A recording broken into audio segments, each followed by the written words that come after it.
আগের মতো প্রথম তো যেভাবে সমাধান করেছিলাম সেম ভাবে দ্বিতীয়টা আমরা সমাধান করব। তাহলে আমরা কি করব, প্রথমে একটু সাজিয়ে ফেলি, 4a² মাইনাস এই 2টার সামনে নিয়ে আসবো, প্লাস এর 1/4a স্কয়ার করব, প্লাস এর 4a মাইনাস এর 1/4a আমরা কি করলাম, সাজিয়ে লিখলাম।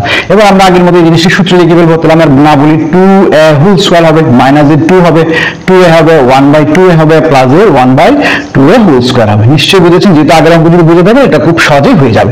প্লাস এর এখান থেকে কি কমন যাবে, 2 কমন যাবে, 2 কমন গেলে কত হবে, এখানে 2a হবে, আর মাইনাস এ আমি বলেছিলাম কমন নেওয়া মানে কি, সেই সংখ্যাটা কি করা, সেই সংখ্যা দিয়ে ভাগ করা। তাহলে এখানে 2 দিয়ে ভাগ করলে কত হবে, 1/2a হবে, যেটা করেছিলাম আমি একটু আগে সেটা আপনাদেরকে দেখিয়ে দিয়েছি।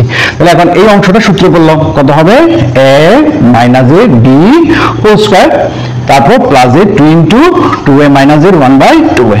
ঠিক আছে, তাহলে এখন এই যোগ চিহ্নের আগে এবং যোগ চিহ্নের পরে কি কমন যাবে আপনার, 2a প্লাস এ 2a মাইনাস 1/2a কমন গেলে এখানে কি থাকবে, 2a মাইনাস 1/2a হবে, আর এটা কমন নিয়ে ফেলছি, তাহলে কত থাকবে, প্লাস এ 2 থাকবে। এটা হচ্ছে তার সমাধান।